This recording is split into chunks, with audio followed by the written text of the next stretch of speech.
everyone, this is Arien with Gabriella. How are you doing today?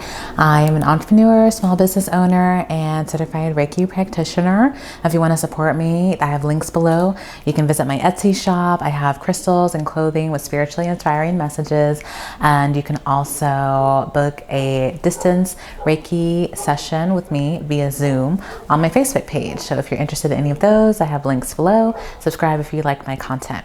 So today I want to talk about the idea that the person, like, have you ever seen people get in a fight and you've been sitting there watching the fight, and there'd be some people who are kind of like rooting the fight on. If someone gets in like a really good dig, they're like, oh, like, you know, like burn or whatever. It could be like a vocal fight, like a verbal fight or a physical fight.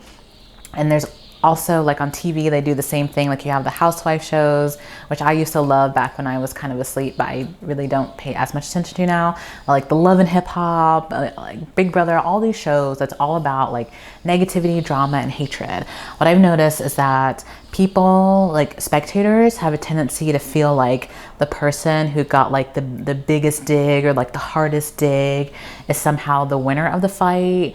I would actually, from my higher perspective, feel like that's actually not accurate, because the reality of the situation is, like, if you have to go out of your way to be super mean, super cruel, super disrespectful to another person, that means you have to step out of alignment with source, and you have to step out of alignment like with like the divine higher consciousness in order to be able to like attack anybody with any level of ferocity.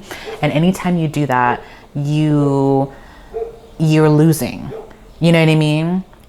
Like, I don't, again, like, playing into idea of winning and losing after a certain point doesn't make quite as much sense, but just for the sake of like a fight between two people, like from my perspective, my higher perspective that I have now, I would consider the loser of the fight to be the person that steps the furthest away from divine love during the fight. Does that make sense?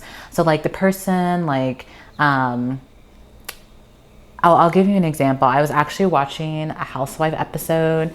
It's like the Potomac or something like that. And there was one of these housewives had come with like a binder full of gossip about these other housewives. And she was like tearing down her man, saying her man was cheating, all this stuff. And, you know, I read kind of some of the comments below, like the videos, and people were like, oh, you know, like that was a sick burn. Like she really got her. And I'm like, actually, I think the exact opposite. I think that the person that was going on, like, you know, spilling the gossip about someone else's man is like the biggest loser in that situation, because you have to be completely, you have to like turn your God mind off to behave like that towards another human being. It's just, and behave in such a way that's so hateful, you know?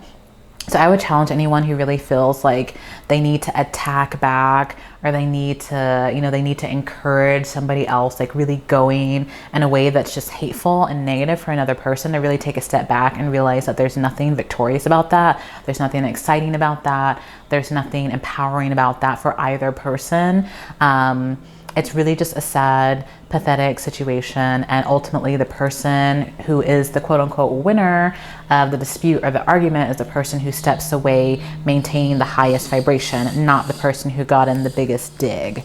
I don't know why people think that. It's probably just a matrix thing, you know, like everything's inverted in the kind of the lower realm. So, but I just thought I'd put that out there for anyone who kind of feels like that makes sense, or if you're kind of maybe still reeling from an attack and you felt like, you know, oh, I should have said this, I should have said that. Like, no, you actually shouldn't have. Like, you're doing much better than you think you are by responding in a way that's kind, or maybe even not responding at all to that type of hate. You are actually the winner, and the person that has to step outside of like like the divine source consciousness of love to be able to attack you is the one that is the loser. Just don't join them in that low, sad, pathetic space if you're tempted to. And if you have, just forgive yourself and just try not to do it again, right? If you fall off the horse, get back on.